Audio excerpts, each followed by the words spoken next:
Hi everybody! Today we're opening this Japanese blind box. It is lineup number 11 and it comes with a bunch of different birds and parrots and we don't know which one it's going to be. Which one do you want? I want this blue one right there. I want this one. You want this one? And I want the raven. That's my heart. This looks like Julie. Oh, it does, it does. And should we open it up? Yeah. Auntie Juliana, you want to do the honors? Okay, let's do this. It looks like the size of Julie, so. Oh. Yeah, we might get No Julie. peeking. Oh, no peeking. Look at the camera first. What is it? Oh, okay.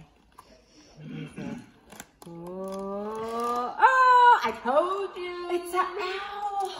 Oh my gosh. It's not blind. And the way these work is there's a piece of gum in there in the Japanese aisle so that they can display this in the toy aisle like a bunch of sketchy McSketchersons. Yeah, There's a crow. Oh, I and guess what? The gum also comes with calico critters. Calico critters, do you want to hold it? Oh yeah.